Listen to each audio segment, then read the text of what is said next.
Buenas tardes. Es que queríamos que todas las personas que estuvieran al fondo, el mayor número de personas pudiera estar sentada. Siempre queda algún huequecito en medio y ya que han hecho el esfuerzo de venir, si el asiento está libre, pues que puedan estar lo más cómodo posibles para disfrutar de esta conferencia. Bueno, bienvenidos, bienvenidas, como no, a la 10ª de las conferencias enmarcadas dentro del ciclo de conferencias de ALUEX, que ya saben, en este curso 2024-2025 hemos querido poner en valor, queremos poner en valor el valor de la cultura. Bueno, feliz año nuevo, como no, amigos y amigas de ALUEX, feliz año nuevo, amigos y amigas de la cultura en general. Y sí que les voy a proponer, si les parece bien, que sumemos un nuevo propósito a esta lista, ¿verdad?, de deseos o de propósitos que realizamos cuando comienza un año nuevo, y es que en el caso de que no lo sean, pues que se hagan socios y socias de ALUEX. Es muy importante porque gracias a los socios y socias este salón de actos está lleno a rebosar y podemos seguir disfrutando de la cultura y del conocimiento. Por muy poquito, Albacete, todos nosotros y nosotras seguimos disfrutando de la cultura. Así que tan solo esa petición les hago en nombre de la asociación, en nombre de ALUEX. Bueno, y me llena además de mucha alegría y de mucho placer también el poder saludar y dar la bienvenida a nuestro protagonista de hoy, a nuestro conferenciante, por todos, yo creo que por todos conocido. Quizá hay alguna persona, Diego, que no te conozca todavía.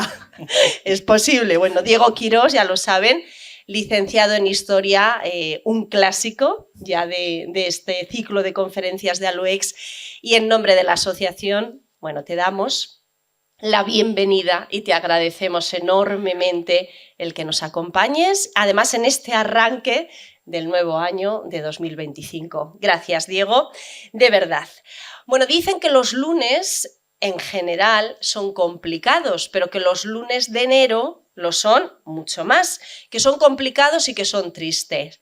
Yo creo que esto lo dicen aquellas personas que no conocen Albacete, que no conocen este ciclo de conferencias, que no conocen a esta asociación, ALUEX, porque arrancar, como decía, este 2025 con una persona como Diego Quirós, desde luego, es todo lo opuesto, todo lo contrario, ¿verdad?, a tristeza o a que sea complicado, para nada, todo lo contrario. Bueno, lo sabéis, quienes lo seguís, como decía antes, la gran mayoría, y en el caso de que haya alguna persona que no lo haya hecho hasta el momento, pues al final veréis cómo nos dais la razón. Bueno, gracias también, como no, a la Junta Directiva de ALUEX, con su presidente, Juan José Caravaca, al frente, bueno, pues por hacer posible este ciclo de conferencias y el contar con protagonistas tan interesantes. Gracias a Miguel Ángel de la Torre también, su delegado de Defensa en Albacete, por acompañarnos un día más. Bienvenido también y gracias por estar al diputado por Vox, José Luis Serrano, un placer también que nos acompañe. Son además dos clásicos de este ciclo de conferencias. Agradecemos y también le deseamos un feliz año a toda la comunidad sorda y agradecemos a las intérpretes de lengua de signos que otro lunes más nos acompañen y que gracias a su trabajo pues hagan posible el que aquellas personas sordas pues puedan también disfrutar de estas conferencias. Por supuesto, este trabajo también se realiza gracias a Carmela y Adela, porque ellas son las personas que graban estos vídeos, que los editan y que con su importantísimo también trabajo pues hacen que estas conferencias lleguen a muchas y muchas y muchas más personas que por diferentes motivos no pueden estar aquí presencialmente.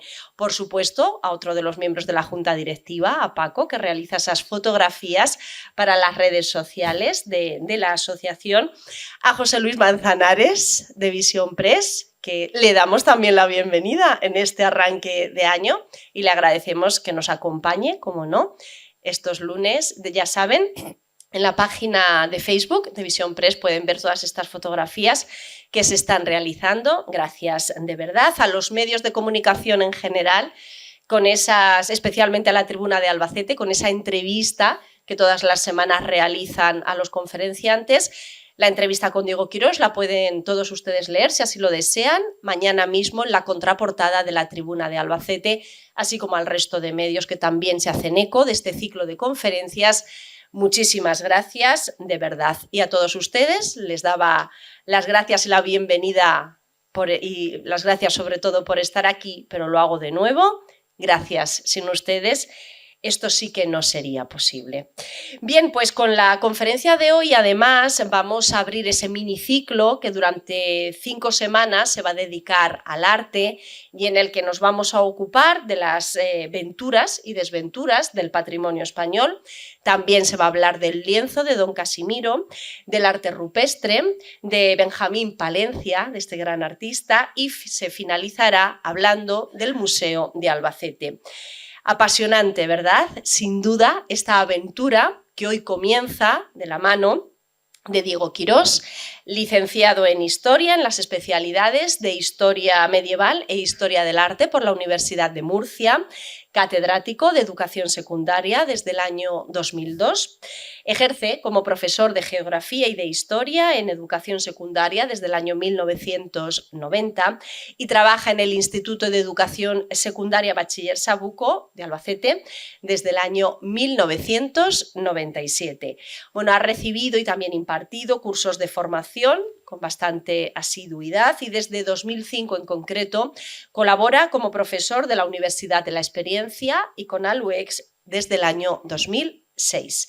Bueno, él se define como un apasionado lector y también como un apasionado viajero. No en vano, en sus viajes busca sumergirse en el patrimonio, en la cultura y en el presente de aquellos sitios en concreto que visita y además después, cuando lo cuenta, es como si su mente paseara de nuevo por todos aquellos lugares que le han impresionado y que le han emocionado. Bueno, tiene un don, tiene varios dones, pero en concreto el que nos ocupa hoy, y es el de la oratoria, el de la comunicación y el de la divulgación. Sus clases, sus charlas, sus conferencias son ejemplares. Son magníficas. Esto es así. No sé qué caras estará poniendo, pero es así.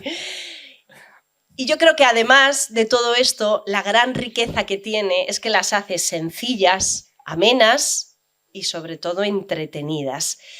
Como una buena lectura, o como una excelente película o una entretenidísima obra de teatro, por ejemplo, nos va a llevar hoy a conocer los avatares que sufrió el patrimonio español, en concreto entre los siglos XIX y el siglo XX.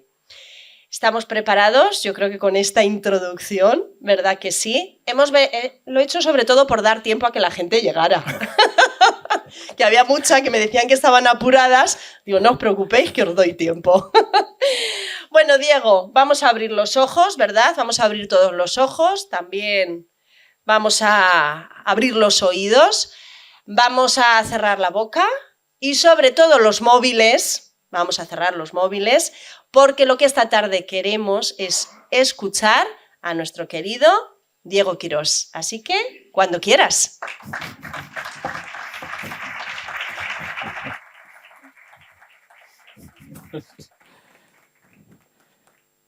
¿Se oye?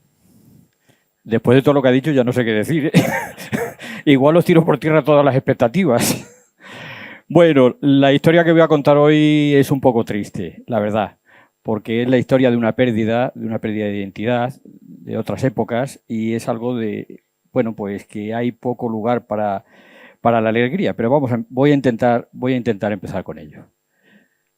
Lo primero, vamos a ver qué pasó con el patrimonio español que salió a miles de kilómetros de distancia entre el siglo XIX y el siglo XX. Pues vamos a empezar primero haciendo una reflexión de qué es expolio. Evidentemente, en la cabeza de todos está qué es el expolio. El expolio es el arrancar por la fuerza. Bueno, antes de nada, fijaos esta fotografía.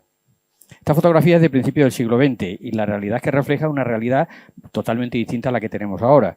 Aquí predomina la miseria, la ignorancia y, por supuesto, conciencia sobre el patrimonio ninguna. Bueno, la RAE define expoliar como despojar algo o alguien con violencia o con iniquidad. Iniquidad significa con maldad, con premeditación. Aquí incluimos dos tipos de expolio. El expolio forzado, violento, por ejemplo, en la Guerra de la Independencia, pero por otra parte también algo que con malas artes el patrimonio español, aprovechando la mala situación económica del país, ha ido saliendo hacia el exterior. Ahora veremos en qué condiciones. Mirad, ¿cómo pudo ocurrir esto? ¿Cómo pudo ocurrir que, por ejemplo, si queremos ver la Venus del espejo, tengamos que ir a Londres? ¿Cómo pudo ocurrir que si vamos al Metropolitan de Nueva York encontremos allí el patio de un castillo del siglo XVI en España? ¿Cómo pudo ocurrir? Efectivamente fue una tragedia. Pues pudo ocurrir porque las circunstancias que se daban en esa época eran terribles. El punto de partida es miseria generalizada. ¿La miseria qué genera? Genera necesidad. Genera que la cultura, que la educación y la alfabetización no sean precisamente prioritarios. Y genera también indiferencia, desidia. Entonces, vamos a ver cómo un patrimonio que evidentemente la mayor parte estaba ya en ruinas o poco valorado, pues va a ser muy fácil que vuele. Cuando gente desde otros lugares viene y se encuentra con esas presas tan fáciles, pues lo más lógico va a ser que se lo lleve. Vamos a ver cómo es ese itinerario. Lo primero que vamos a ver es que el Estado, que debería haber sido el garante de la conservación de todo este patrimonio, es un Estado débil. Es un Estado, en algunas veces, cuajado por la corrupción. Estamos hablando a lo largo de todo el siglo XIX y principios del siglo XX. Y vamos a ver cómo también hay una red piramidal de marchantes de arte, desde los pequeños anticuarios hasta los grandes negocios que se montan desde Madrid y conexiones internacionales. Esos van a ser los que saquen las obras de arte desde nuestro país y se las lleven al exterior. Por el contrario, ¿cuál es el punto de llegada de estas obras? Pues la situación contraria. Gente rica, por ejemplo en Estados Unidos, ha desarrollado su segunda revolución industrial y evidentemente una burguesía ávida de poder, de prestigio y, por supuesto, apasionada del arte europeo y del español en particular. Si juntamos todo este cóctel, ¿qué tenemos? La partida de todo el patrimonio o gran parte del patrimonio hacia el extranjero. Y también os puedo decir que la culpa en parte es nuestra también, porque grandes historiadores del arte como José Puigjuan, que conoceréis los que hayáis estudiado arte, colaboraron también. Y gente como los Madrazo, que era una saga de pintores, también colaboraron con esto. Y algunos conservadores y directores del Museo del Prado también colaboraron en esto. Afortunadamente, la mentalidad hoy es totalmente diferente. Bueno, pues una vez que vemos este recorrido, pues vamos a empezar por el viaje. Pero antes de eso, ¿era España realmente un país atrasado? ¿Esto que hablo de ignorancia era verdad? Pues ahí lo tenéis. Este es un mapa del censo de 1877 y cuanto más oscuro veáis los colores, más analfabetismo hay. Se ve muy colorado, ¿eh? A que aparece el mapa del cambio climático. Fijaos Albacete, era una provincia ilustrada, ¿verdad? Un hervidero, ¿verdad? De intelectualidad. Diréis vosotros, vale, pero estás poniendo el mapa de España, pero ¿y en el contexto europeo? Lo mismo. Nosotros nos podemos igualar a países de nuestro entorno como los Balcanes, Rusia, el sur de Italia, pero no con Francia, Gran Bretaña, Alemania o sobre todo los países nórdicos. Como veis, la situación era verdaderamente dramática. Económicamente, pues nosotros estamos en el furgón de Europa. Como veis, los datos sobre la situación cultural y la situación económica coinciden. Los colores verdes, una industrialización bastante tardía y localizada solamente en algunos sitios. Ahora nos comparamos con el Imperio Otomano, no está mal, ¿verdad? Y con los Balcanes en general. En fin, creo que con esto ya tenemos unas pinceladas para situarnos en el contexto, ¿no? Y entender por qué las obras salen hacia lugares muy lejanos. Y bien, vamos a empezar nuestro recorrido con el siglo XIX. El siglo XIX es apasionante. Para el patrimonio, espectacular. Y vamos a empezar con la Guerra de Independencia. Ya sabéis, los franceses que llegan en 1808, os acordáis, ¿verdad? La palabra guerra y la palabra patrimonio están muy unidas. En una guerra, el patrimonio también es el objetivo. ¿Por qué? Porque el patrimonio es un recurso, porque el patrimonio es también un bien muy solicitado. ¿Os acordáis de la guerra de Irak? cuando entraron los americanos y misteriosamente desaparecieron piezas espectaculares del Museo de Bagdad?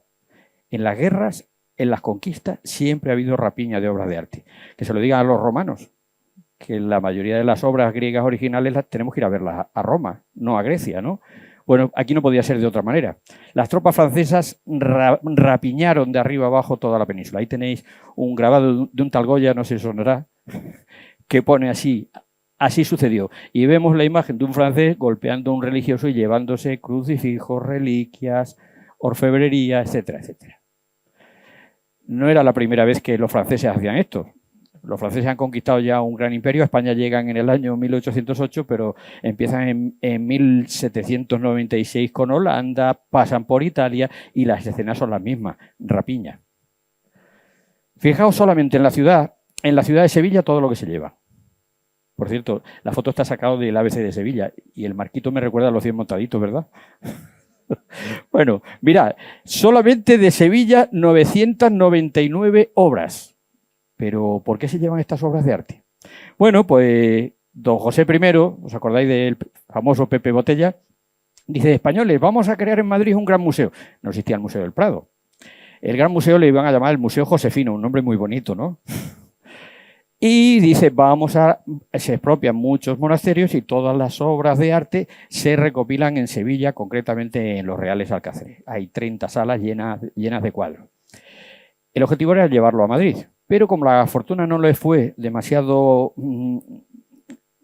buena, muchas de estas obras acabaron dispersadas. Y además, con las tropas siempre van marchantes que van haciendo negocio y algunos de los encargados de custodiar esas obras se les despistaban algunas.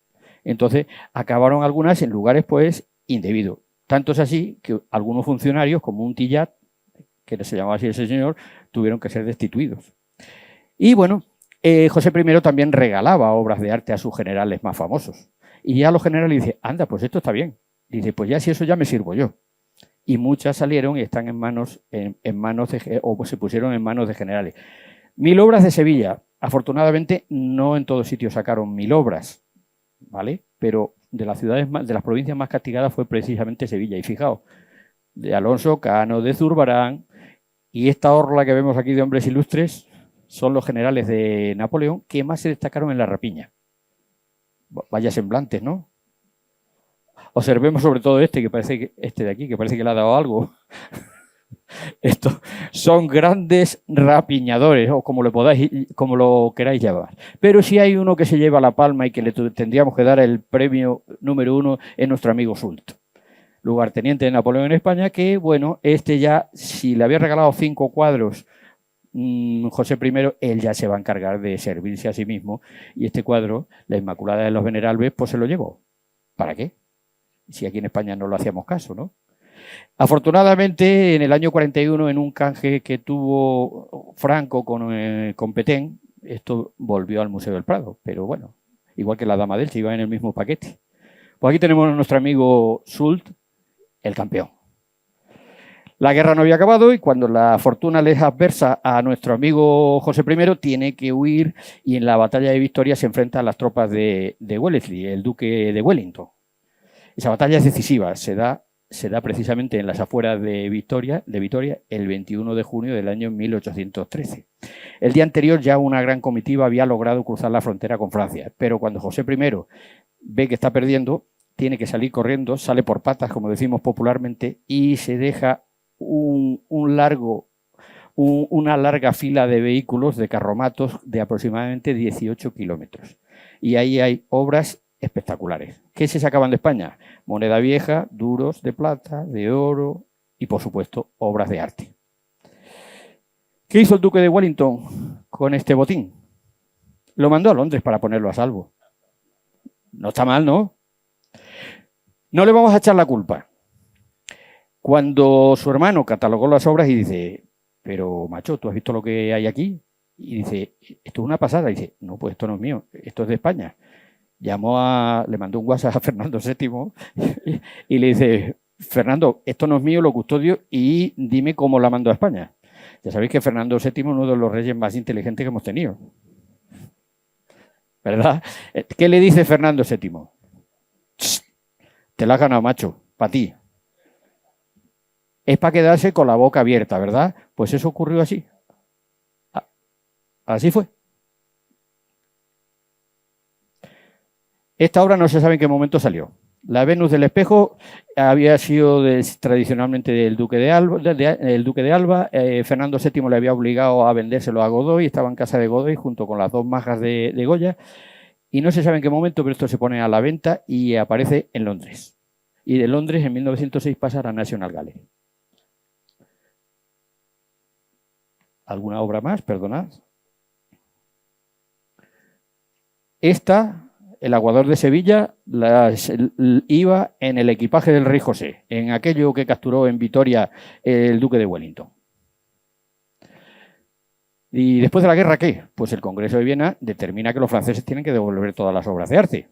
Y España reclama sus obras. El embajador español en Francia, que es este señor, el general Ricardo de Álava, este señor es un fiera. Es la única persona que se conoce que sobreviviera a Trafalgar y a la batalla de Waterloo.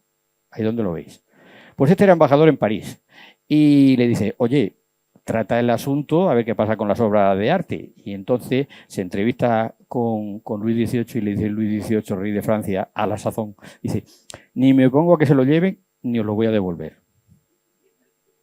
Le había dicho bastante. Manda a un encargado suyo y asaltan el Museo del Louvre. No está mal, ¿verdad?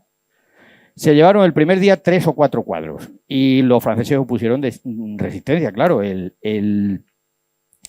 director del Museo del Louvre era Denon, un egiptólogo famoso, pero al día siguiente, con premeditación y alevosía, se llevaron 284 cuadros, prácticamente todos los cuadros españoles que había en el Museo del Louvre.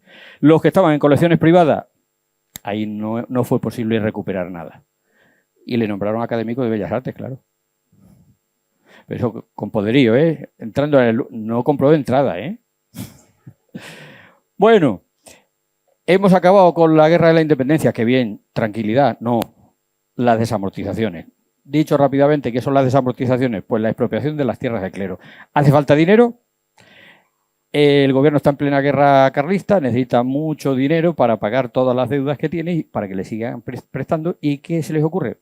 Bueno, pues desamortizar, expropiar las tierras del clero. Se expropian los conventos, sobre todo los monasterios, en la primera desamortización, en el 35. Hay muchas desamortizaciones. La primera fue en tiempo de Carlos III, otra en tiempo de Carlos IV. Bueno, en fin. La que más nos importa a nosotros es la del año 1835, que es la del famoso Mendizábal, que suprime todos los conventos. Diréis vosotros, ¿y qué pasó entonces con los conventos? Pues nada.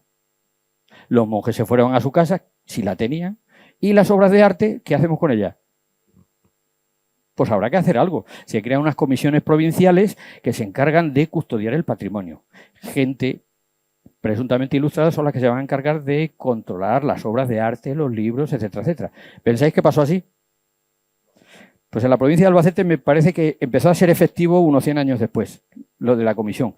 La comisión estaba formada por 3 o 4 personas. 3 o 4 personas que si tenían cierta necesidad, pues era fácil que alguna obra se extraviara. Vamos, que se perdieron muchas. Dicho de otra forma, ¿no? Todo estaba pensado para que no pasara. De hecho, se creó el Museo Nacional de la Trinidad de Madrid, en el antiguo convento de la Trinidad. Aquí tenemos, como por aquí hay algún experto, tenemos que los conventos se aprovecharon, ¿verdad? El convento de San Francisco, el convento de San Agustín, se aprovecharon. Pues en Madrid, en un convento desamortizado, en el convento de la Trinidad, se van a reunir todas estas obras, las que se pueden salvar. Y esto luego pasaría al Museo del Prado. Pero esto fue en esos lugares. En otros, ni eso. Aprovechando ese río revuelto y esa inestabilidad, el rey de Francia, en este caso ya estamos llegando, después de la Revolución del 30, tenemos a Luis Felipe de Orleans, muy elegante él, ¿verdad? No era un señor con mucho gusto artístico, pero sí sabía que era cuestión de prestigio. Entonces decidió gastarse así como 1.300.000 francos en comprar patrimonio español. A sus enviados les resultó bastante fácil. Y a precios bastante de saldo consiguió pues 412 cuadros. No está mal. E inauguró en el Museo del Louvre la sala española para que todos sus súbditos puedan visitarlo y verlo. ¿Qué pasa cuando cae en desgracia con la Revolución del 48? Pues que él y sus cuadros se van. Y en el año 53, cuando muere, exiliado en Londres, pues todo eso se subasta y claro, las obras aparecen ya por toda Europa. No está mal, ¿no? Mirad cómo eran los museos en el siglo XIX. No está mal, solo le hace falta poner cuadros en el suelo y en el techo. Qué angustia, ¿verdad? Bueno, esto es el ejemplo de la Cartuja de Jerez, a donde fueron sus obras. Podemos encontrar obras en el Museo Metropolitano de Nueva York, en Potsdam, en Cádiz, de Cádiz muy poco, en Grenoble. Bueno, pues ya está bien el siglo XIX. ¿Os ha quedado una idea más o menos clara? Vamos al siglo XX. Subimos de nivel. Hasta ahora solo han salido cuadros, ¿verdad? Ahora va a salir de todo. Y vamos a ver cómo ya el mercado del arte se va especializando, se va creando un mercado muy importante en Estados Unidos y hay muchos grandes empresarios, mercaderes que revolotean como cuervos en torno al patrimonio español. Y vamos a ver cómo se va a marchar ya no cuadros, sino ya obras arquitectónicas. Y vamos a ver primero el Castillo de Vélez Blanco, en Almería. No sé si habéis estado. Yo tuve la suerte de estar trabajando un año allí y me encantó aquello. Si vais a este pueblo pintoresco, pues ese castillo, el castillo no se lo llevan, bonito hubiera estado, pero se llevan lo que había dentro. Esta acuarela está en la Spanish Society de Londres y es lo único que tenemos de cómo era el patio que se llevaron. Patio del primer Renacimiento, artistas italianos que están trabajando en España. Una obra magnífica. Así quedó. Luego han intentado restaurarlo. ¿Y dónde fue? ¿Cómo pasó? Pues nada, el marquesado de los Vélez, fundado por Pedro Fajardo, se había extinguido en el siglo XVII y había caído en manos de la casa de Medina Sidonia. Y entonces el último de los Medina Sidonia en esta época se llamaba José Álvarez de Toledo, era un ludópata, tenía deudas de juego y aniquiló su patrimonio para pagar las deudas. No tuvo ningún problema y por 80.000 pesetas se llevaron todo el patio de mármol. El patio de mármol, la puerta de bronce, artesonado, vamos, dejaron esto pelado, como se comprueba hoy en día. ¿Y quién lo compró? Pues un señor bastante avispado que se llama Goldberg, un francés, un mercader de arte de primer nivel que tiene contacto en América. ¿Y qué va a hacer? Pues, si esto fue en el año 1904, hay una escueta nota en la prensa quejándose por esto, pero las piedras salieron por el puerto de Cartagena en dirección a Marsella. Se tiran 10 años en Francia y al final, ¿dónde acaban? En Estados Unidos. Primero, ¿quién lo compró? Ya hemos visto quién lo vendió. Hemos visto quién lo compró y el segundo comprador va a ser este señor tan simpático que vemos ahí. Se llama Blumenthal y es un banquero.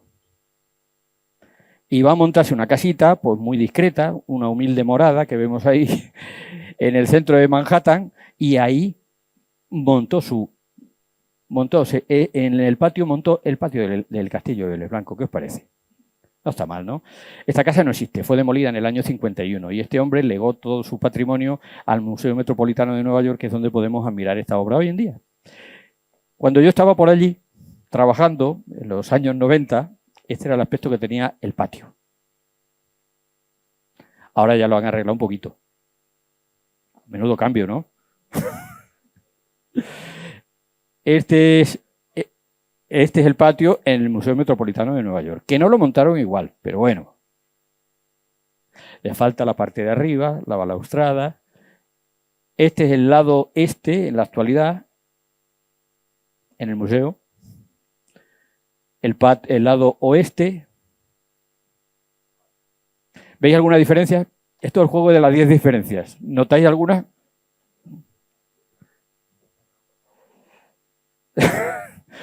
Bueno, segundo asalto. Ha quedado claro que se han llevado un patio entero, piedra por piedra. Bueno, pues ahora van a llevarse un claustro. Monasterio de Sacramenia. Estamos en la provincia de Segovia. Monasterio cisterciense, prácticamente abandonado, en estado ruinoso, si es verdad. Y bueno, pues por distintas vicisitudes ha sido vendido y lo ha comprado un señor que se llama Ramón Cano. Ramón Cano lo ha desguazado, ha vendido todo lo que se podía vender. Ha quitado los suelos, las puertas, las ventanas, ha dejado boquete, vamos.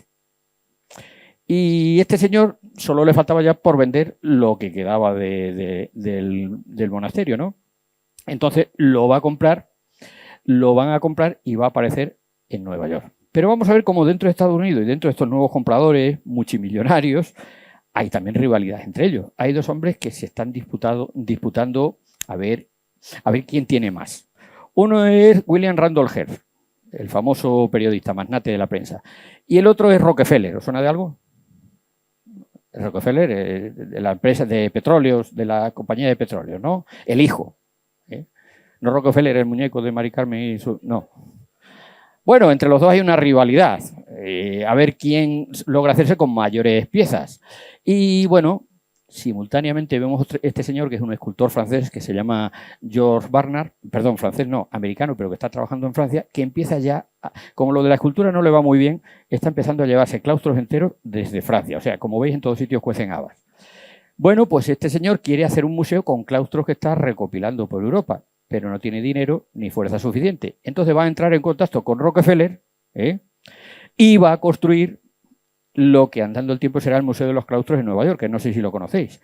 Es un museo de arte medieval que es un anejo del Museo Metropolitano de Nueva York, y allí en una zona con un parque muy bonito, han revivido muy bien la quietud de un monasterio medieval. Tiene 3 o 4 claustros. Bueno, bien, ¿no? Pues este va a ser el artífice. ¿Y qué le quedaba entonces? Este trabaja para Rockefeller. ¿Y el contrincante Hearst qué hace? Se va a poner muy furioso porque le están ganando, le están tomando la delantera, y él quiere crear un gran complejo, pero en la costa oeste de Estados Unidos. Entonces va a entrar en contacto con un señor que se llama Arthur Vine. No sé si os sonará el nombre, pero si tenemos que poner una persona como la más malévola de todos, va a ser este señor. Vamos a ello. Este señor, de bigote tan destacado. En los años 30, desde luego, no atinaban mucho con los bigotes, ¿eh? Bueno, estamos entre el 20 y el 30. Bueno, este señor es un personaje, es un pájaro de cuidado. ¿Por qué digo que es un pájaro de cuidado? Porque se integra muy bien en la sociedad española, se hace pasar por un estudioso y admirador del arte español, se integra perfectamente en la alta sociedad e incluso Primo de Rivera y Alfonso XIII llegan a condecorarle. Él se presenta como un salvador del patrimonio español y publica libros y dibujos y fotografías de todo lo que está viendo, y lo que está haciendo realmente es un catálogo para obras de arte que se va a llevar. Este se lleva a media España. Si os falta algo en casa, ha sido este. ¿Por qué? ¿Por qué lo digo este? Porque este va a ser el que le consiga el claustro de Sacramenia, el claustro que estamos viendo. Este Arthur Vine está casado con una señora que se llama Stapley, que tiene muy buenos contactos, y va a ser el hombre que utilice Hearst para quedarse también con el resto de la España que queda, ¿no? Murió en un accidente de tráfico en 1935, si no todavía estaría cogiendo cosas, ¿eh? Bueno, pues va a comprar por 4 duros, como quien dice, el monasterio de Sacramenia, el patio. Lo va a embalar en cajas, lo va a llevar a Peñafiel, de Peñafiel a Valencia en tren, y de Valencia a Nueva York. Ya tenemos un claustro perfectamente desmontado. Y diréis vosotros, ¿se puede desmontar un claustro? Claro, igual que se monta, se desmonta, ¿no? Pues efectivamente, va a Nueva York, y al llegar a Nueva York ya lo montan, ¿no? No. Le va a pasar de todo este claustro. Cuando llega a Nueva York resulta que el claustro prácticamente no lo pueden desmontar, ni lo pueden tocar en 3 años. ¿Por qué? Porque en vez de envolverlo con virutas de madera, lo han envuelto con paja. Y la paja corre el riesgo de extender en Estados Unidos la fiebre aftosa. Total, que se queda almacenado en el puerto de Nueva York 3 añitos. 3 añitos, y esto en el año 26, llega el año 29 y no sé qué pasó, no sé qué, una crisis o algo en el año 29, no sé si os suena, ¿verdad? Randolph cae, se queda un poco y allí quedan esas piedras. ¿Y qué harán luego con ellas? Bueno, pues van a coger las piedras, las van a comprar ya en un saldo, como quien dice, unos empresarios, y quieren montar un museo medieval en Miami.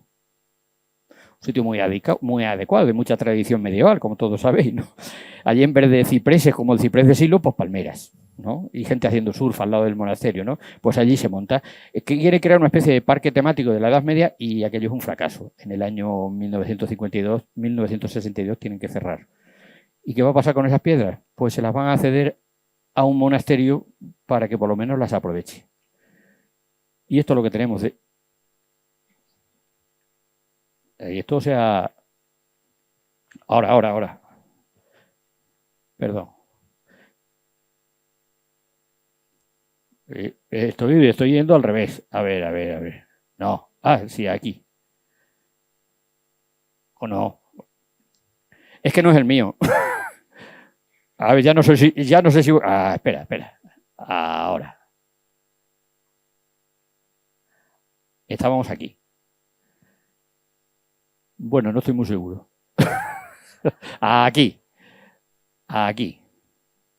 Este es el monasterio, una reconstrucción virtual de cómo sería el monasterio. Si nosotros vemos... No, otra parte, para atrás. Si nosotros vemos ahora mismo con Google Earth el lugar, pues fijaos lo que le falta. A ver si el puntero dónde está. Fijaos, le falta todo este lado. Este lado, lo veis por aquí, y esto. Roberto, le falta todo, no, es que se mueve mucho esto. Le falta este ángulo. Esto fue lo... Vamos a ver. Esto y esto. Se nota, ¿no? El cuadrado del claustro, bueno. Esto era la realidad. Bien, ¿y quién es este William Randolph Hearst? Ciudadano Kane. ¿Habéis visto la película de Orson Welles? Pues una parodia de él. De hecho, intentó evitar que se distribuyera esta película, pero no lo consiguió, ¿no? Bueno, pues este Ciudadano Kane tiene mucho que ver con España. El famoso follón del 98, ¿os acordáis? Un barquito que se llamaba el Maine, que estalla en el puerto de La Habana y demás. Pues el que animó el cotarro para que esto se transformara en un incidente y Estados Unidos darle pie a quedarse con Cuba fue este señor. Y este señor luego, no contento con eso, se va a llevar gran parte del patrimonio español. ¿Sabéis cuántos artesonados se llevó de España? 80.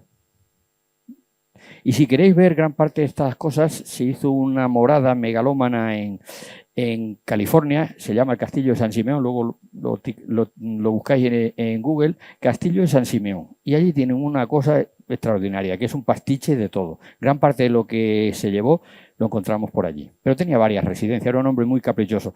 Más que sensibilidad para el arte, que sí la tenía, lo que tenía era un afán acaparador. Fijaos la frase. Esto de la película Ciudadano Kane. Aún le queda mucho arte por comprar en Europa, le dice alguien a Kane, bueno, a Hearst. No es culpa mía. Llevan 2000 años haciendo estatuas, yo solo llevo 5 años comprándolas. No, si en el fondo lo vamos a disculpar, ¿verdad? Bueno, pues este es el monasterio. Se puede... Mirad la estampa. No, esta. Impresionante. Ver cómo se va esto. Otro caso muy parecido o paralelo, la iglesia de Santa María de Ávila, un monasterio en Guadalajara, un monasterio cisterciense de tiempo de Alfonso VIII, prácticamente abandonado, pero esta tiene el delito de que además aparece en la prensa que el propio conde de Romanones, que era primero, me parece que era ministro de Instrucción en aquella época, se lo comunican lo que está pasando y él mira para otro lado. Entonces esto salió con total impunidad. Podemos decir en los otros casos que puede pasar desapercibido, pero aquí no. ¿Vale? En este caso, un señor que se llama Veloso, el que se ha quedado con la obra y va a ser el que lo venda a la red de Hearst, a Bain, el que estamos viendo. Bien, se desmonta piedra a piedra, exactamente igual que el anterior, y es que parece que tienen gafe las piedras que salen de aquí. Van hacia San Francisco y en el puerto de San Francisco se quedan ya amontonadas unos 5 años. No está mal. El almacenaje costaba 5.000 dólares al año. Le había costado, se supone, unos 35.000. Además, había sido muy difícil porque está cerca de Trillo, en Guadalajara. Está entre media el río Tajo y construyó el tío vagones de tren, raíles de tren con vagones para poder sacar piedra a piedra y llevárselo hacia el puerto. Fue una obra tremendamente laboriosa. Bueno, pues llegó a San Francisco. ¿En San Francisco se montó allí? No. Cayó en desgracia. Se sacaron lo donó a la ciudad por 25.000 dólares para que le perdonaran el gasto de almacenaje y se tiró unos 10 años a abandonar las piedras amontonadas en un puerto. En un parque. Y además hubo incendios, afectó mucho a las piedras. Total, ¿que esto se llegó a reconstruir? Sí. Pero aproximadamente unos 20 años después se ha montado definitivamente ya en el siglo XX. Estas son las imágenes que tenemos de allí. Voy a marear un poquito. Esta es la carta que escribe un señor que es médico, que se llama Laína, escribe al duque de Alba, diciéndole lo que está pasando. También llega al Congreso. Y esto es un periodista de hace unos 100 y pico años que está contando lo mismo y se está publicando en el ABC. ¿Esto es cómo quedó el monasterio? No se llevan todo el monasterio, ni todo el claustro, se llevan solamente las piedras talladas. Las demás, pues tranquilamente las sacan de allí, de las canteras de Texas. Esto es como está hoy en día. ¿Os dais cuenta que no ha cambiado nada? La única diferencia es la iglesia que ha sido reconstruida. Se llevan solo las arcadas, las piedras talladas. Y esto era la sala capitular. Bueno, pues nada, se ha montado y ahora sirve para una comunidad cisterciense de Estados Unidos. No podíamos acabar este capítulo sin hablar de Huntington, que fundó la Hispanic Society de Estados Unidos, una especialista en el arte hispánico, tanto español como portugués. También otro multimillonario, se llama Archer Milton Huntington, y bueno, pues este va a ser también un gran acaparador. Este hombre tenía un problema de conciencia tremenda, él se veía como el Dr. Jekyll y Mr. Hyde. ¿Por qué? Porque por una parte ama profundamente el arte español desde que es pequeño, y su sueño es venir a España y conocer el arte español, pero simultáneamente, y respeta el arte español, considera que tiene que estar en España, pero simultáneamente empieza a comprar de manera compulsiva arte español. Le dice a su madre, dice, no, yo arte español no quiero comprar, debe estar en España. Pero mientras le está diciendo eso a su madre, está firmando el cheque del nuevo envío que le han hecho. Es decir, está haciendo las dos cosas, respetando el arte español de palabra, pero por las obras, evidentemente comprando. Y si vais a Nueva York, y tenemos la Hispanic Society, y hay pues unas 800 pinturas. Ahí tenéis a Velázquez, Zurbarán, bueno, y algunas obras bastante significativas que no vamos a entrar en detalles porque no da tiempo. Ahí lo tenemos, al alcance de todos. Bueno, llegamos al siglo XX ya bastante metido. Vamos a hablar de pinturas. ¿Ya solo se llevan claustros y edificios? No, se siguen llevando pinturas. Vamos a ver el regalo que los alemanes hicieron al Kaiser Guillermo II, el último emperador alemán. Nos vamos primero a Monforte de Lemos. Ya sabéis dónde está Monforte de Lemos, ¿verdad? Bueno, este colegio fue creado, y le llama el Escorial de Galicia, fue creado en 1593, si no recuerdo mal, por el cardenal Rodrigo de Castro, perdón, y había puesto como condición que en este colegio se tiene que enseñar a toda la comarca, y había puesto como condición que el patrimonio no se podía sacar de allí. Bueno, andando el tiempo, resulta que el colegio ha caído después de la desamortización y después de aguantar la invasión napoleónica, que se llevaron algunas piezas, ha caído pues casi en la ruina. El duque de Alba, que es el patrono, no da ni un duro. El Estado no tiene medios, el ayuntamiento menos, y el edificio se está cayendo a cachos, como se suele decir habitualmente, ¿no? Entonces, ¿qué se le ocurre al rector? Pues vender un cuadro de un primitivo flamenco, que es este que veis aquí. El cuadro espectacular de Hugo van der Goes.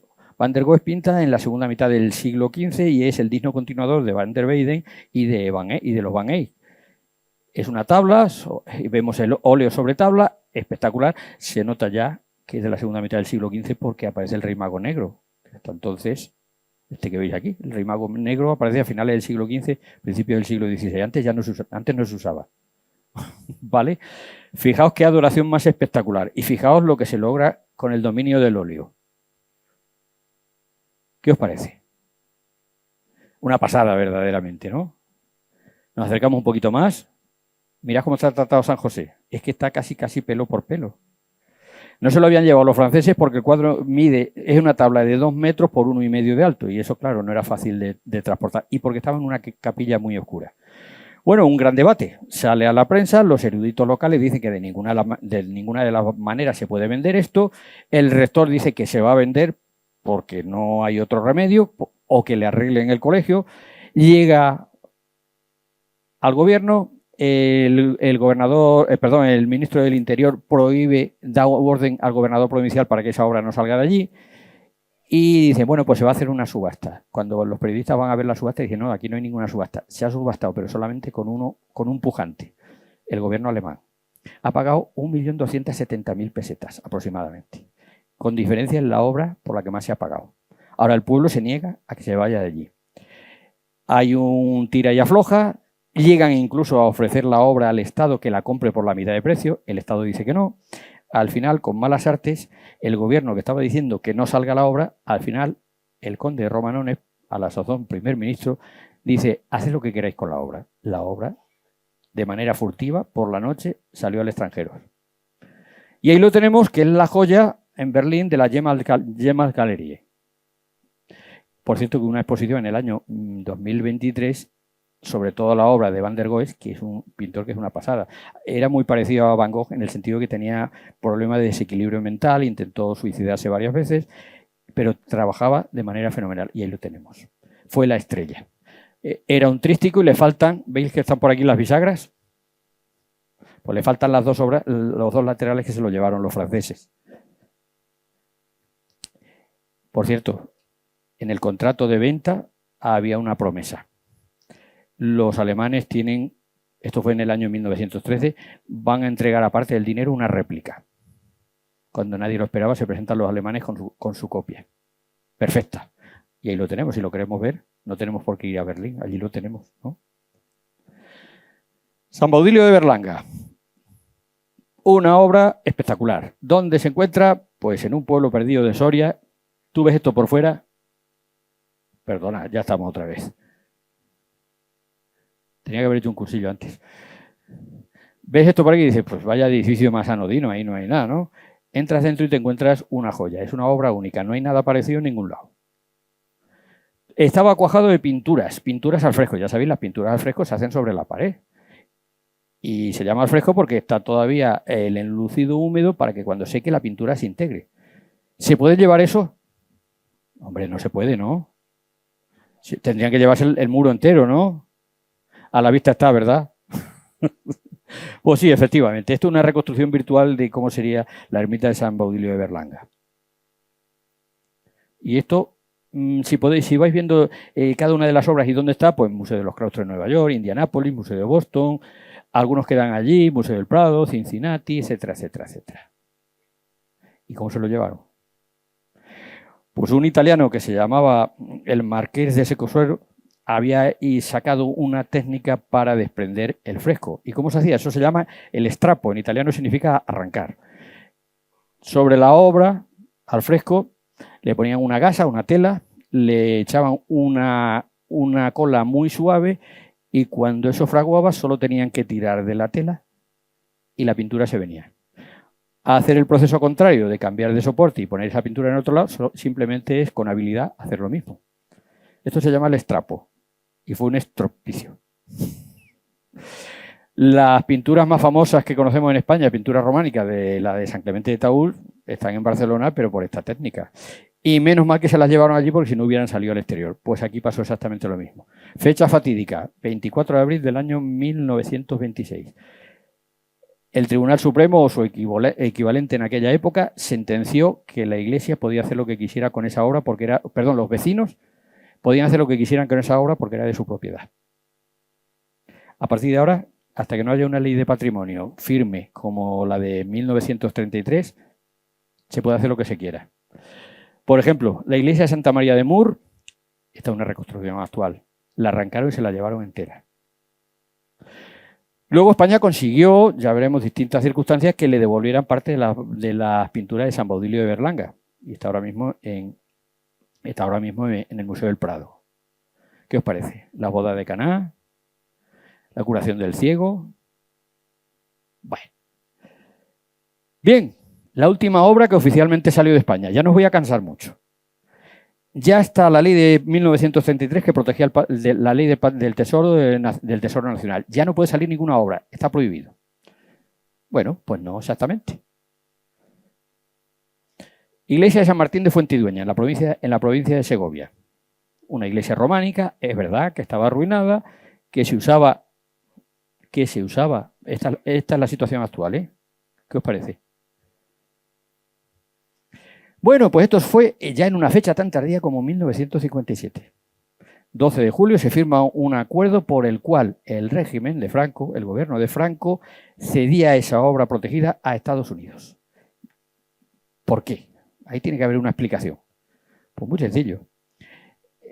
Rockefeller, el que hemos visto antes, ¿verdad?, presiona al gobierno americano y el gobierno americano al gobierno español de Franco como diciendo, igual sería interesante, parece que están encaprichados con esta obra. Franco no le podía decir que no a Eisenhower. Recordemos que España había sido bloqueada después de la Segunda Guerra Mundial y Estados Unidos había contribuido a levantar el bloqueo. España había entrado, gracias a Estados Unidos, en 1955 en la ONU y de alguna manera se lo tenía que agradecer. Y la obra se desmontó pieza a pieza y se fue a Estados Unidos. Eso es lo que queda hoy en día. Y José Miguel Merino de Cáceres es el que ha estudiado todos estos tejemanejes y cómo iba. Podéis ver en la foto de la derecha todas las piedras numeradas para poder montarlas luego allí. Y ahora la tenemos montada allí en el Museo de los Claustros. Y es un poco pastiches. Este es el Museo de los Claustros, una recreación más o menos de un monasterio medieval, poco ortopédico. ¿Quién está en contra de todo esto? Pues prácticamente la Academia de Bellas Artes. A ver, ¿qué va a decir? Que sí. Manuel Gómez Moreno, que es uno de los hombres que más ha luchado por catalogar y preservar el patrimonio español, en este caso dice que sí, que se lo lleve. Igual tiene que ver que su hija trabajaba de conservadora en el Museo de los Claustros de Nueva York. Igual. Torres Balbás, otro arquitecto importante de la época, fue el único que dijo que no, que esto era un atropello. No le hicieron caso y para allá se fueron. La figura jurídica era un préstamo temporal ilimitado. Ya me diréis cómo se cuece eso. Préstamo temporal ilimitado. Dejadme un billete de 500 euros ya temporal ilimitado. Que ya os lo devolveré. Esta foto famosa, el 21 de diciembre del 59, Eisenhower visita España. ¿A cambio de qué? Los americanos se van a enrollar, dije, vamos a dar algo, ¿no? Elegid. De todo lo que tenemos, un cuadro del Greco, vajilla hispano-morisca, los frescos de San Baudilio de Berlanga, la reja de la Catedral de Valladolid, que el tal Bain, que hemos dicho antes, compró por 500 pesetas, que la tenía tirada en un huerto en Valladolid. Bueno, pues decidieron coger los cuadros de San Baudilio de Berlanga. Y si queremos disfrutar de esta reja, lo vemos en el Metropolitan de Nueva York. Y allí lo han montado, muy americano, muy aparatoso, porque le han colocado un Cristo palentino que no tiene nada que ver con la iglesia. Y le han colocado unas pinturas del Valle de Arán, que tampoco. Los americanos son muy buenos escenográficamente, pero desde el punto de vista artístico esto es un poco fake. Un poquito, no sé. Bien. ¿Se pueden llevar más cosas? Hombre, claro. Solo hay que tener buena voluntad. Evidentemente. Y dinero. Sobre todo dinero. Pues sí, fijaos.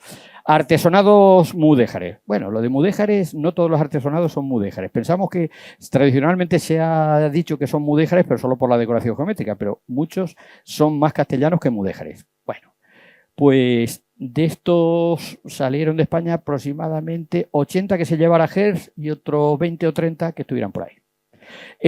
¿Os acordáis que os he hablado del castillo de San Simeón, que es la residencia que montó Gers en California? Pues mirad un detallito de su techo. Yo en mi casa miro para arriba y no encuentro nada parecido. ¿Sabéis qué ventaja tienen estos techos? Los artesonados son tan increíbles que son típicamente españoles. Es verdad que en muchos sitios de Europa hay techos de madera. Pero tiene una peculiaridad los artesonados españoles. Se montan y se desmontan. Se prueban primero abajo y luego se desmontan y se montan arriba. Los techos europeos se montan directamente arriba. Eso es una suerte y una desgracia. Si se puede desmontar, me lo llevo, ¿verdad? Como en el anuncio del Corte Inglés. Y era fácil sacarlos. Lo que estamos viendo aquí es un techo mudéjar que está en la residencia de Gers. Y aquí tenemos uno de los más espectaculares que había en Teruel, casi todos son de Aragón. Ahí lo tenemos, la Casa del Judío. La Casa del Judío era un señor que le molestaba mucho que cuando iban de visita a Teruel lo subieran a su casa a ver el techo. Y dice, ya está, lo vendo. Mirad el anuncio de la época. Anticuario, se vende un magnífico artesonado del siglo X. Mentira, no era del siglo X, pero bueno. De 5 metros de ancho por 10 de largo. Ya está. Se vendió. ¿Dónde está? Lo tiene Gers. Gers no llegó a abrir lo que le mandaban. Algunos sí, otros no. Y hay algunos que ha acabado en Ciudad de México. Un recorrido muy curioso. Además de los artesonados, España era famosa porque era el principal mercado de arte de tapices. Los tapices nosotros hoy en día no lo conocemos mucho porque se consideraba una obra menor, pero el siglo XVI y XVII competían con los pintores. Pannemáker es uno de los grandes fabricantes. Todo esto se hacía en Flandes y estaban hechos también con hilos de oro y de plata. Y fijaos si valorábamos mucho esto, que cuando pasó de moda se dedicaban estos tapices. En España había muchísimo, había por miles. Algunos los quemaban para sacar los hilos. Otros para coger aceitunas. Se cuenta que cuando Isabel II visitó Zamora, para que la carroza real no diera mucho traqueteo, le pusieron un montón de tapices. Muy bien. Bueno, pues se pone de moda. Nosotros empezamos a valorarlo, pero poquito, y llegan a golpe de billete, a golpe de dólares, llegan los americanos, Gers y toda esta gente, y se va a llevar bastante. Este es un ciclo que del duque de Lerma, que luego acabó en la familia de la duquesa de Alba, de los duques de Alba. Eran 8 tapices enormes y de los 8 en España ya solo quedan 2. 2 en el Museo del Prado y otros 4 por otro lado. Y otros 2 han salido a Estados Unidos. Este iba con el lote del castillo. Estaba montado en la casa de Blumenthal, donde el castillo de Vélez Blanco, donde el patio. ¿Se pueden sacar más cosas? Sí. Estos botes de marfil, de la España musulmana, de tiempos del califato. ¿Qué tamaño tiene esto? Están hechos con un colmillo de marfil, un colmillo de elefante, 15 centímetros. Son una pasada. Y estos se vendieron con muchísima facilidad. ¿Cuántos había? Los más conocidos eran estos 4. ¿Sabéis cuántos quedan en España? El segundo, y de casualidad. Los demás, uno de los grandes arabistas de entonces se hizo con el control de los 4 y los acabó vendiendo fuera. Un hombre especializado en el tema fue el que contribuyó a que se vendiera. Le haría falta el dinero, seguramente. Y están a punto de sacarlo. Lo había descubierto Gómez Moreno, el que hemos visto antes, lo había descubierto en Zamora y lo había catalogado. Y un día le vienen alguien muy enigmático con una inscripción, dice, oye, que tengo un amigo que me ha dicho que a ver si me puedes traducir esto. Y traduce y dice, anda, pero si lo que estoy traduciendo es lo que encontré yo que está escrito en el bote, esto se llama el bote de Zamora, dice. Eso es que lo están vendiendo. Fue a Zamora, ya no se lo enseñaba, se puso en manos de un diputado amigo suyo, que también era especialista en el arte del marfil, y entonces se armó un revuelo tremendo, apareció en los periódicos, y el que lo había comprado dice, bueno, yo lo tengo, pero si eso ya os lo vendo a vosotros. Y gracias a eso, se quedó aquí. Ahora, ¿teníamos dinero para pagarlo o no? ¿Quién era el destinatario en el extranjero de este famoso bote? ¿Os acordáis el de la Hispanic Society, el Huntington? Pues ese. Qué curioso, ese hombre, ese que tenía un problema, un dilema, ¿no? Pues fijaos, era para él, pero al final dio dinero para completar el que daba al Estado español para que se quedara en España. Mr. Hyde, efectivamente. Bueno, este está hecho en Cuenca, los mejores talleres estaban en Medina Zara y en Cuenca. Este está en la Catedral de Narbona. ¿Y para qué se usan estos botes? Bueno, fijaos para qué se usan. Los árabes lo usaban para guardar perfumes. Cuando pasa a manos cristianas, para guardar reliquias. El reciclaje es así, ¿no? Bueno, bien. Llegamos al siglo XXI, estamos acabando. Ya no hay problema, ya está todo acabado, ¿no? Ya no hay expolio. Bueno, sigue existiendo. Afortunadamente, la conciencia del patrimonio, ahora estamos en una situación diametralmente opuesta. Ahora puede haber incluso movilizaciones populares si tocan algo de patrimonio. Nosotros hemos asistido, como en los años 70, a la ciudad de Albacete, pues, ha desaparecido obras importantes o por lo menos interesantes, ¿verdad? Pero también es cierto que, no sé si recordáis, que hace un año o 2 había una clínica dental que quitó unas rejas y que la gente se movilizó, ¿no suena? Señal de que esto cala y que hay movimiento, ¿no? Pero queda mucho por hacer. Me explico. El contrabando de las obras de arte se sigue dando. Si yo soy un millonario o poseo una obra de arte y quiero exportarla al exterior, necesito autorización del Ministerio de... No me acuerdo qué ministerio era, ¿no? Y si no tengo la autorización, y de Hacienda. Y si no tengo autorización, no la vendo. Bueno, pues en la feria de Bolonia, de Parma del año 2023, se pillaron a 6 anticuarios españoles con 95 piezas. La policía tiene muchísimo trabajo. ¿Por qué? Porque no da abasto, no tienen casi presupuesto y aproximadamente el 70% de las obras que salen con impunidad y no se pilla quién las ha sacado. ¿Vale? Ahora, si hay algo que es especialmente frágil y especialmente vulnerable, son los yacimientos arqueológicos. Imaginaos, en un cerro por ahí perdido, me lo voy a inventar, cerca de Balazote, a las 3 de la mañana llegas tú con una máquina, un pico y demás, ¿quién te va a llamar la atención? Nadie. Pues ese es el principal reto. Pensad que España es el tercer país con más patrimonio catalogado en la lista del patrimonio de la UNESCO. Es decir, que tenemos faena. Y lo que no tenemos es demasiados medios, ¿no? Pues la policía no da abasto. Aquí vemos algunas cosas que se han incautado, algunos delitos que han podido salir a la luz y haber sido recuperados. Pero también tenemos que falta un poquito de formación ciudadana. Yo tengo un solar, voy a hacer obra y de pronto cuando estoy picando me aparece un muro árabe. ¿Qué es lo más lógico que hagas? Si quieres que no te paralicen la obra, Y conozco casos, no aquí en Albacete, ¿eh? Entonces falta mucho. Quiero hacer un canal de riego y de pronto aparece una calzada romana. La descalzo, ¿verdad? Fuera. Desgraciadamente es así, ¿vale? O ese señor que se ha comprado un detector de metales y se va por ahí, por el campo tranquilamente, está totalmente prohibido, sobre todo en las zonas arqueológicas, claro. Que vayas por la playa, vale, pero en el campo no. ¿También en la playa está prohibido? No lo sé, vale. Entonces, pues exactamente lo mismo.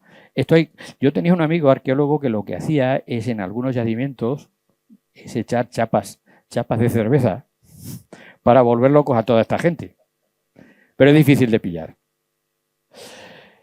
¿Y sabéis el patrimonio cuál es el gran peligro que tenemos? Que la inmensa mayoría del patrimonio que nos queda está en la España vaciada. Y en la España vaciada encontramos edificios que se van cayendo a trozos. Aquí estáis viendo concretamente la ruina de San Antonio de Padua en Garrovillas de Alconétar, en Cáceres. Se está cayendo. Y no salen los periódicos. Hay algunos autores que hablan del románico sin techo. Las miles de iglesias románicas que se están hundiendo por falta de uso. La población queda despoblada, se han llevado los santos, pero el edificio no se mantiene y el edificio acaba cayendo. ¿Hay sensibilidad hacia eso? No. Si os estáis dando cuenta, lo único que os he hablado es de desgracias, de miserias. Pero voy a decir también algo de esperanza, para que acabemos así con un poquito de buen sabor de boca. Gracias a la iniciativa ciudadana de mucha gente, también se están restaurando muchas iglesias. Aquí concretamente estáis viendo la iglesia de Santiago Apóstol del poblado de Villamorón, me parece que está en Burgos. Y se ha recuperado gracias a la iniciativa de los vecinos.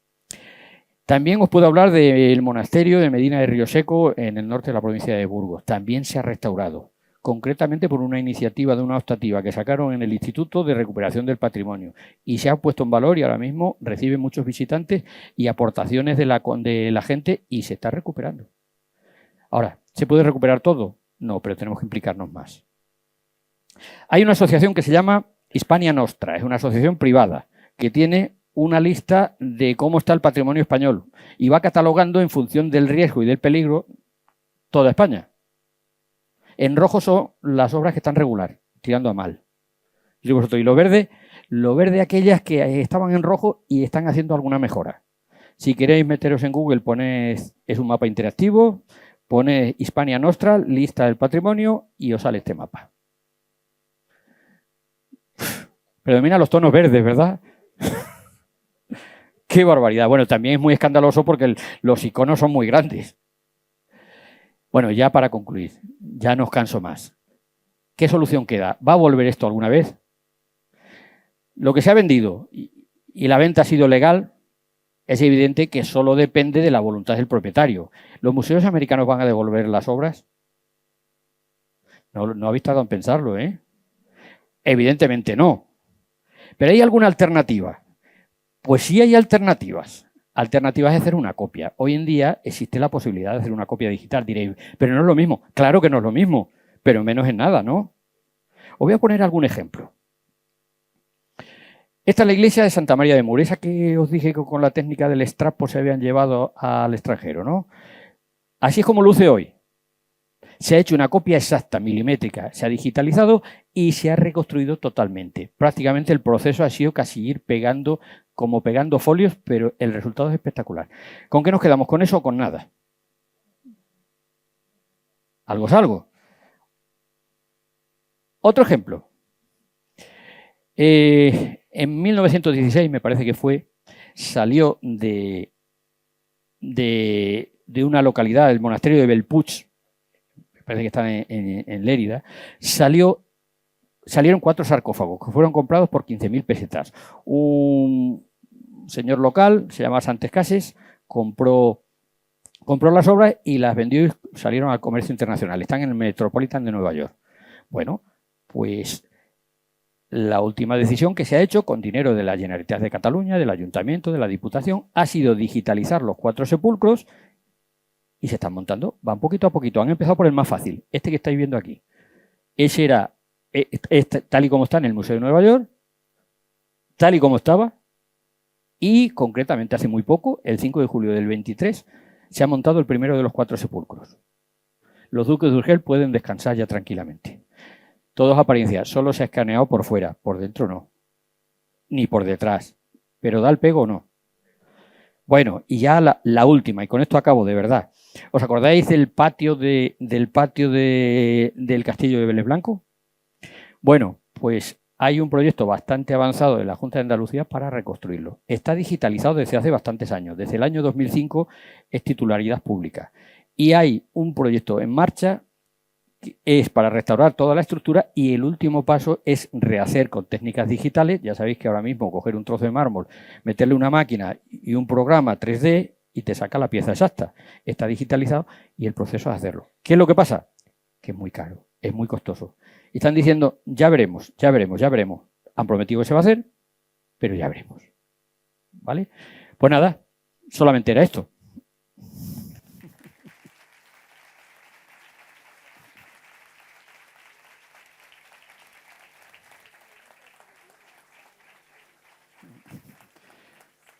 Si tenéis alguna pregunta, ya veremos.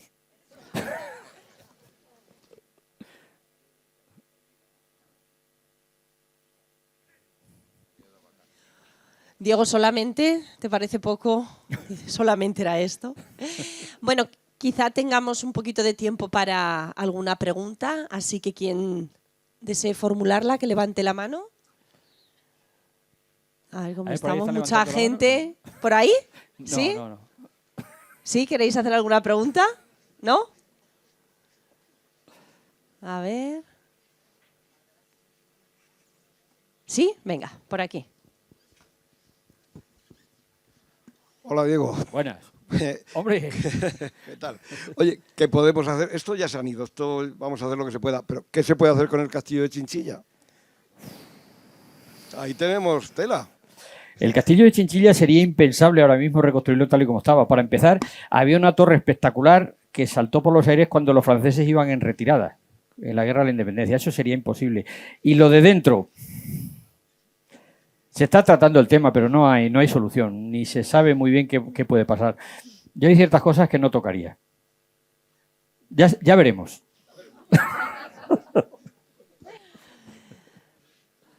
¿Alguna cuestión más? ¿Sí? ¿Aquí? Venga.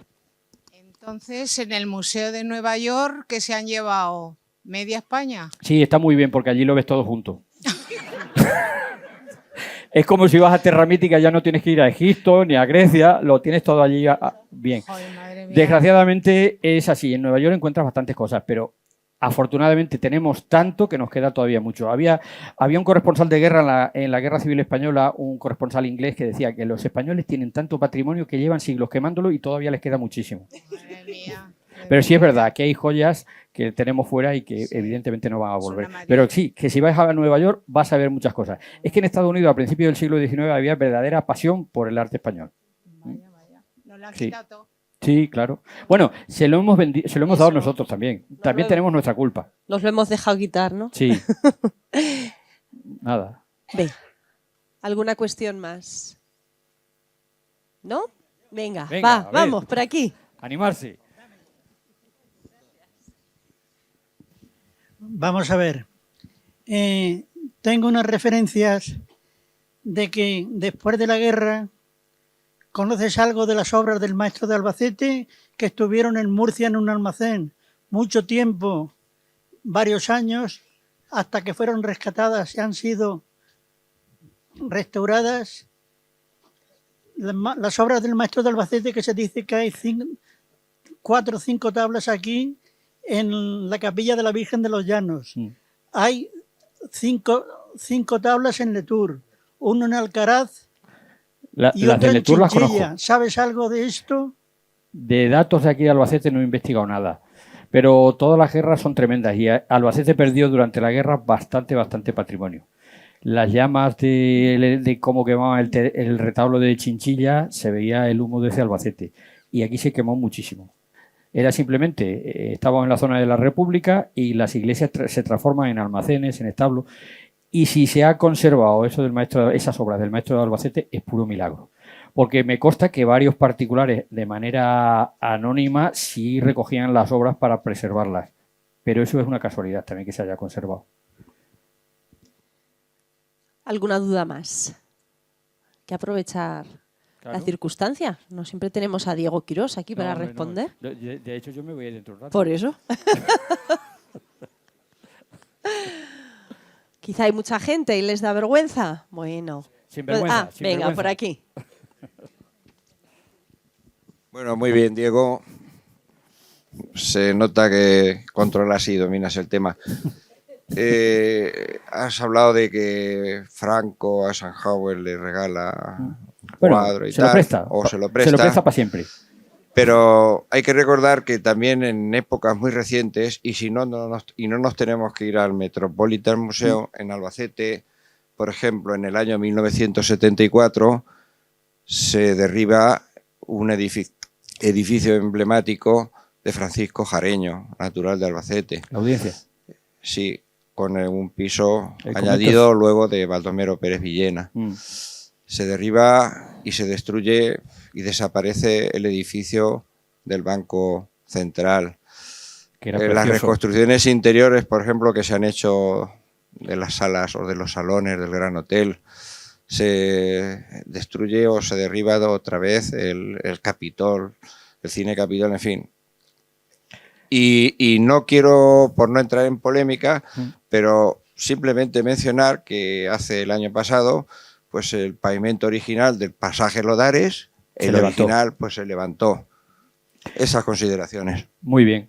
En Albacete no hemos tenido un amor demasiado intenso con nuestro patrimonio, probablemente por ignorancia también. Pero se han hecho verdaderos atropellos hasta los años 70. Ahora sí es verdad lo que dices de lo del pasaje Lodares, que muchos nos llevamos la mano a la cabeza como diciendo, ¿por qué quitan el pavimento? Pero nada, no sé con qué criterio se hizo. Pero sí, en manos nuestras está transmitir a las nuevas generaciones que es una cosa que no es de nadie y es de todos. Y que queremos legar a nuestros hijos. Es fundamental que se conserve el patrimonio, desde luego. Bueno, pues con esta reflexión, si os parece, lo dejamos aquí. Vamos a invitar a nuestro presidente, a Juan José Caravaca, que nos acompañe también. Diego, si te quedas ahí para hacer entrega de este detalle, Hombre, con el que agradecer oye, qué bien. en nombre qué barbaridad. de Aluex, de la asociación, bueno, Sí, pues sí, su no, no, pero muy participación bien. Oye. en este ciclo de conferencias. Nada, hombre, a vosotros como siempre.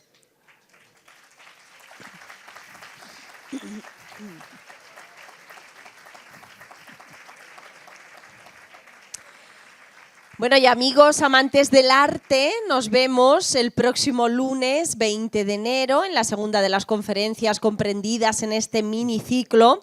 En este caso, la conferencia será a cargo de Marcelo Galeano, es realizador audiovisual, y la conferencia lleva por título Las pinturas en la Catedral de Albacete. El lienzo de don Casimiro. No se la pierdan. Les esperamos. Gracias por venir.